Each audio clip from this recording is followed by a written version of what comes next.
Your bio is dizzying in terms of the number of domains, organizations, positions across academia, non-profits, advocacy, government, regulatory, investing, to such an extent that I thought there was a fantasist in there someplace. But a fabulous. A fabulous. But it that hasn't thus proved out thus far. But before all that, you grew up in Detroit, in Michigan, in the 70s and 80s. What did you take from that childhood that has imbued the values that have driven the choices that you've made? You know, I grew up in a household that was rooted in trade unionism, as you call it, over on this side of the Atlantic. My grandmother spent the better part of a half century working for Ford Motor Company. Several relatives were in other parts of the automobile industry, at different factories. My grandfather was on the sort of the bourgeois side of unionism. He was in the executive echelons of the United Auto Workers, was good friends with Walter Reuther and others in that sort of universe. So really, I came out of a background, a middle-class upbringing, but one that was committed to social justice from a union vantage point, and one that was, I think, committed to recognizing the legacy and the persistence and the problem of race and racism in America, and one that I think was also really engaged, at least in my family, in fighting that problem, fighting the problem of injustice, whether it be fighting for justice for workers, whether it be, supporting things. My grandmother was a perennial supporter year on year of the United Negro College Fund. So I think a background rooted in social justice, rooted in progressive values, and with an eye towards, some might call it sticking it to the man,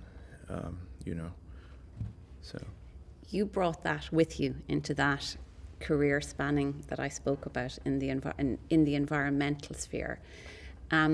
You were at Rio in 1992. Your career parallels everything that we have seen in the emerging climate change policy over those 3 decades. As we contemplate where we are now, will you bring us back to Rio and say, tell me, why did it happen? What did we think we knew about the problem at that point? How did we frame it and diagnose? And what were we trying to achieve? So just if we situate ourselves back there before we come here. Yeah. I mean, Rio is a point in time, right? It's a point in time that's related to a conference actually 20 years before it, the Stockholm Conference on the Human Environment, which was in 72. And it was a moment in time where really we were beginning to think about the possibility of global environmental problems. And the way in which those problems would, threaten ecosystems, human health and well-being, completely at a planetary scale. Some of that came, as a direct result of us going into space and stepping back and from the moon and from, going out of Earth orbit and looking back and seeing that we have a situation, or we could have a situation on this planet that could compromise, lives and livelihoods. And so Rio comes at that moment as we were beginning to explore beyond the planet and beginning to collect data about problems like climate change and seeing rising emissions. A lot of the theory about the climate problem actually predates not just the Rio meeting in 92 that we were at, and not even 72, but goes back 100 years earlier. That's sort of the foundational science. And some of that even 200 years before. But we came into that process at Rio, I think, with an awareness that a planetary problem like the climate crisis could have some real dire implications for everybody on Earth if we didn't get out ahead of it. One of the things that we didn't have in Rio, I think, and it came much later, in 92, the extent of climate denialism which we now sort of take as a point of fact. Yeah. You know, we didn't have that really then. We certainly had corporations trying to slow walk processes at the United Nations, slow walk the Rio conference. There was a huge involvement of corporations in that conference, and as they are now involved in climate negotiations currently. But they also were, I think, jockeying to shift the blame away from themselves. You know, at Rio, it was quite clear that the blame, at least, or the responsible parties for the climate problem, at least, were corporations, and specifically oil companies. And oil companies obviously took umbrage with that, and they began to, you know, roll out propaganda, roll out media. That basically puts us in the moment now, where suddenly people want to do things individually, do silly things like, you know, offset their behavior and so forth. They want to do that in part, not because it's good or bad, but because corporations spent the last 20, really almost 30 years convincing folks that, hey, you're part of the problem, not us. And so that's something that's evolved since Rio. It wasn't really there then. And so we've seen, I think what you're describing is some of what we've seen across the cap and trade, the market mechanism, in effect, the purchasing of the ability to continue polluting and emitting. There was then so we now have a process which, and Glasgow was still very much working out some of the market mechanisms attached to that. We have another question then of how justice intersects with that question of markets. Do you think those are coming back, or the justice question is being recentered, or? Well, you know, you have to, when you look at UN processes, especially ones that begin to stand themselves up in the late 80s, early 90s, that's a time in the world where the approach to the market, the faith and belief in markets as solutions was becoming dominant certainly in a transatlantic context, you know, on both sides of the Atlantic. You know, Reaganism and Thatcherism were, you know, championing, you know, market-based solutions. But you could have no other foolishness or idiocy than the belief, let alone the faith, that the market could solve a problem that's fundamentally about injustice and or justice. You know, markets do one thing, and they do one thing really well, and doesn't always work that well, but when it does happen, they deliver efficiencies, ostensibly. What they don't do is check problems that are rooted in, you know, fundamental inefficiencies, or really problems rooted in injustice or justice. If you have a problem like that, you know, a climate problem, as it were, you've got to actually not rely on the market, because it's not going to deliver justice solutions. And indeed, actually, a justice solution is fundamentally one that can be inefficient, right? We might decide that, you know, those that are least responsible for a problem like climate change, the poorest of the poor, black and brown folks, folks on the margins of society, they're least responsible, but yet they need the most resources to get out ahead of the problem, to literally survive. So when you have that, you've got to move disproportionate amount of resources to them. You actually got to create an inefficient system. You've got to take resources from those that have been hoarding, and then move those resources to those on the margins that need them. That sort of problem, it will never be solved, cannot be solved by definition with a market approach. And so anybody that offers up that is really kind of a fool at best, you know. But that's what we see, actually. We see it now in Glasgow, people trumpeting, you know, the ideas of, you know, market-based solutions. We see that in the Biden administration. We see that with, you know, former Secretary Kerry, now Special Envoy Kerry. We see that, you know, in the UK government, in the Chinese government. We see that across the world. But the reality is that we're never going to have a market-based solution to check something that's as fundamental as, you know, the climate crisis, as it were, and really climate injustice, or deliver climate justice. It's just not possible. And we also still don't have a full commitment to keeping fossil fuels in the ground. We absolutely don't. And again, you know, that's a problem where you absolutely need, you know, minimally regulations. And then what we're seeing in the absence of regulations to, you know, deal with, you know, the continued utilization of fossil fuels, the continued pollution and threat that they represent to humanity and really to, not just human beings, but, ecosystems, all sentient beings really.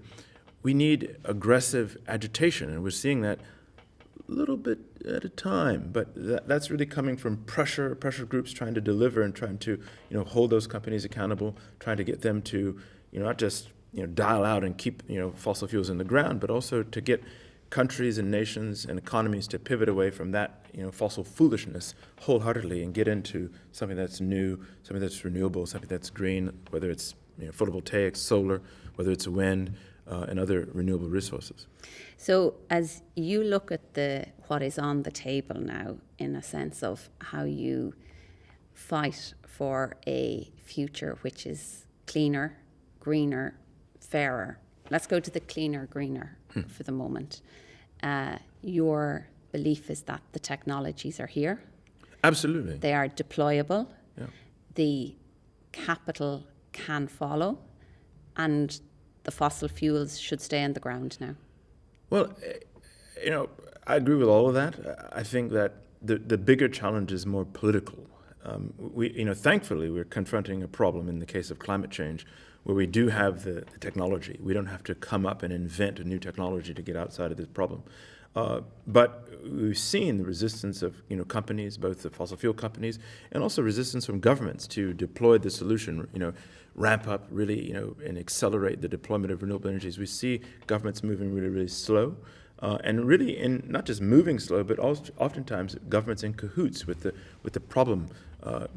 Oil companies, as it were, and so not getting us out ahead of the problem. So really, I would say the problem is more politics than it is technology. I think in terms of capital deployment, we need to see much faster movement there. We've got some decent conservative math about how much money we need. Something about $100 billion a year is as a floor, not a ceiling, but a floor to move to those that are on the margins in the emerging markets in the developing world.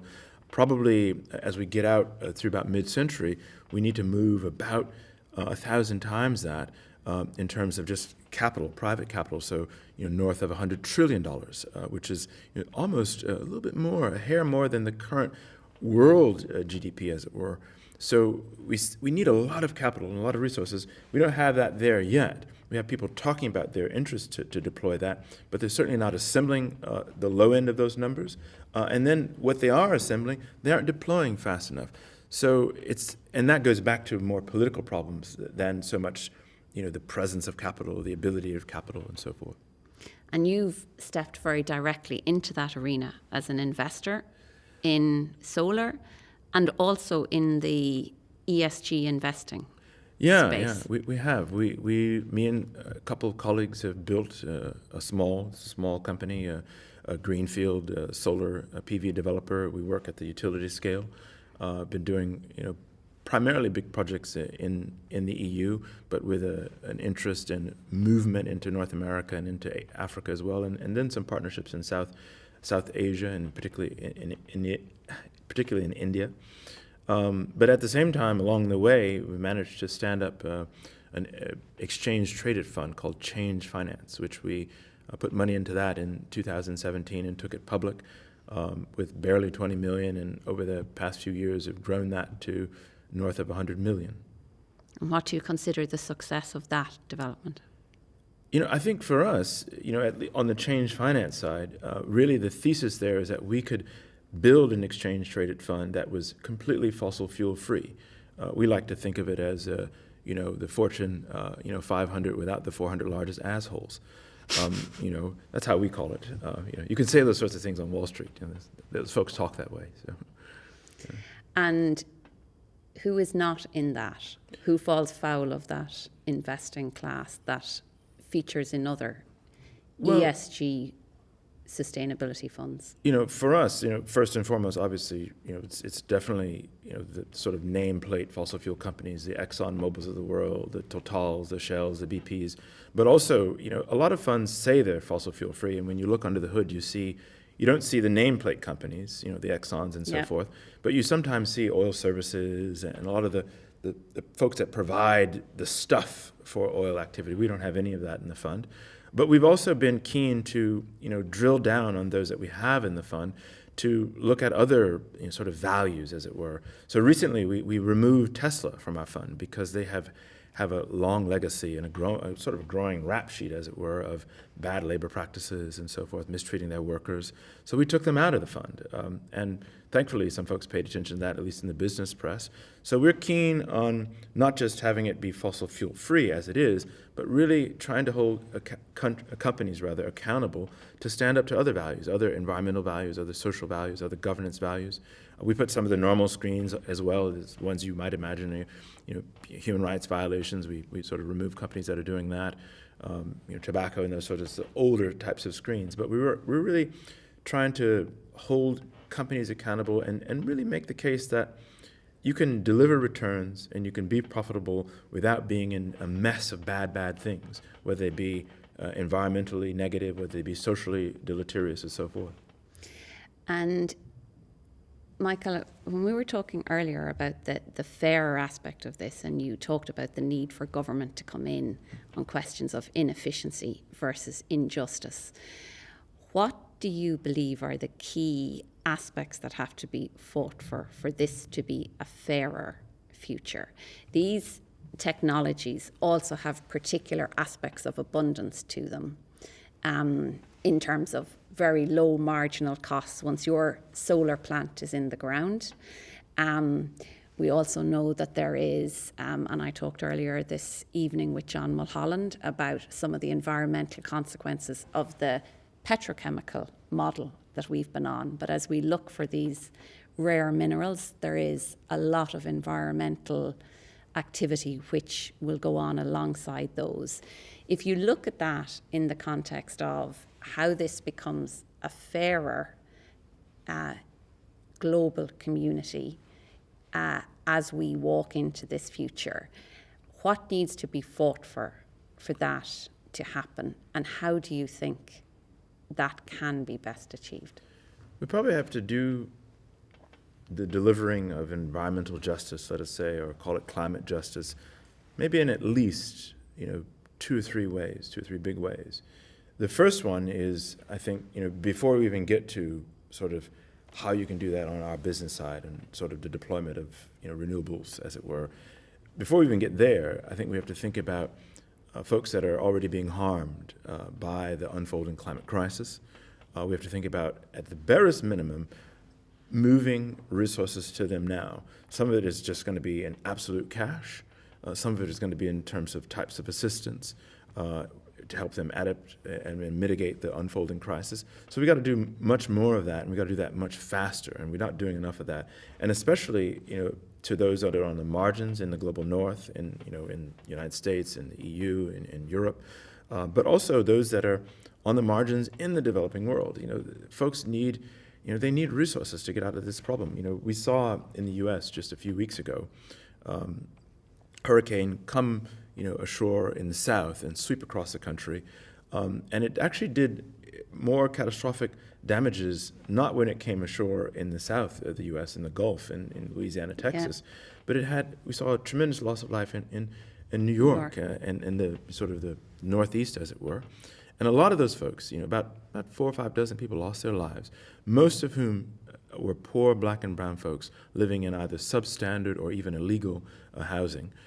So those folks, right now, we know we've got to, have more rules to protect folks like that. We've got to get more resources to them. So I think that's the first maneuver there, getting just resources to those that are on the margins to protect them. Along the way, as we do that, I think we've got to put certain kinds of controls. Right now, we know, and I have the luxury of being in this business where renewables are becoming cheaper and cheaper. They're now the cheapest way. Wind and solar, water are the cheapest ways to generate power. But we don't actually share the upsides of that with those that are receiving the power. A lot of our profitability is pegged to the old fossil fuel generation approaches. That's good for our bottom line. It's bad for folks that are on the end paying those, basically higher prices. They're not sharing in the abundance of these technologies. Absolutely not. So we've got to come up with a system, and this is, I think, folks probably in my industry don't want to talk about this so much, but we've got to come up with a system that really helps those that are paying a disproportionate amount, to pay less. And we got to, that might be moving resources to them. That might be capping what the bottom quintile, the bottom 2 quintiles of society pay on energy. That might actually be even extending a right to energy, because right now, a lot of our projects we see, 25, 30% ROI on some projects in some markets. Could we do with 20? Could we do with high teens? Absolutely. Are projects with those kind of returns, of interest to our investors? Absolutely. So we could, basically deliver probably free energy to a significant amount of society, still be profitable, still be in the money, and then continue to provide the solution. In this case, renewable energy, clean and green energy. So that, however, there are no regulations about that. Yeah. We need to, move that conversation. That's a political conversation that we can have and we should begin to have. How do you think that political conversation will come into being? I think really it's only going to come from folks, pushing and agitating for it. As a business person, look, if I've got a project with high returns, I might decide on my own, to do something charitable with those profits, but I have no obligation as a business person to do so. However, folks, making demands of regulators, making demands of governments to impose rules on me, might see some breakthroughs. And I think we need to have that kind of pressure to get those breakthroughs, because if you leave that only up to folks on the business side, you're not going to see that. There's no obligation to share, our returns at all. And we can do that individually, but we need to be, there need to be rules about how to do that. You're a business person. You're also the treasurer of the Sunrise Movement, and you were there at some of the precursors to its founding. That organisation has had a seismic impact in terms of some of the legislation that we see passing through the US houses at the moment. What is the future for that and other organisations in terms of bringing some of these political conversations to bear, given some of the other nexus of politics and corporatism that we see? Yeah, and this is where I have to switch hats, technically. So I think, look, Sunrise and, many of our partner groups and peer groups, as it were, are always going to have and demand the delivery of a really, really high bar of politicians. Right now, I would say I think it's fair to say that the current U.S. administration is orienting, the country and really, let's say, the multilateral conversation at the level of the UN in the right direction, but is not really doing it as aggressively as it could be done. Making commitment to, put more money into the Green Climate Fund and move more money to developing countries is important, but $100 billion isn't enough. We need more, like several trillion. So Sunrise is always going to keep that pressure on this administration, on subsequent administrations, as it has on past administrations. We set up Sunrise initially to keep pressure on the Obama administration, because when we looked at what he was doing, we recognized quite clearly and quite easily, really, that it wasn't enough. It wasn't fit for purpose. It wasn't fit for scale. And we need really, orders of magnitude more resources. We need orders of magnitude more sort of pacing and delivering solutions. And Sunrise is always going to be about pushing and keeping up pressure. And that's really the job. I think really it's about, that street heat, keeping pressure on those in C-suites, whether they be in the White House, whether they be in corporate, the heights of a corporation and so forth. And we're going to always keep doing that. If we go back to Rio, there was a carbon, shall we say, stream which came out of Rio. There was also a biodiversity set of agreements. We have seen a lot less about that in the ensuing decades. We're beginning to catch up. What does that need to look like over the next decade? That's probably, it's a stalking horse of climate. The climate conversation, the climate crisis, dominates headlines. Few people probably even noticed that there was just a couple weeks before Glasgow, there was the first portion of the biodiversity negotiations that took place in China and Kunming. Contrastingly, the U.S. was quite critical of China and Russia and other countries for coming in virtually into the Glasgow meetings. Well, they did the same thing At the biodiversity negotiations, the U.S. is not a party to that treaty at all. They haven't signed it. And there's no plans really of the current administration to actually sign it. So we've got to ramp up, on the U.S. side, just engagement in the process. There should be a commitment to get into and sign the biodiversity treaty. That's not even really a big conversation in the U.S., unfortunately. And really, even the resources that we put for biodiversity globally are paltry. The Chinese, put forward a nice sounding number, 1 billion yuan, barely 200 million measly dollars. Into the process. Significant and important, again, oriented the right direction, but really probably, depends on, whose math you look at, about 1,000 to 10,000 times short of what's really needed when you look at the UN numbers for that. So we really got to drastically increase our commitment and, to tackle the biodiversity crisis, as it were, both on the US side, but also within the larger, multilateral conversation and context. Scope for much, much more agitation there. Absolutely, yeah. Thank you for being with us. No, thank you.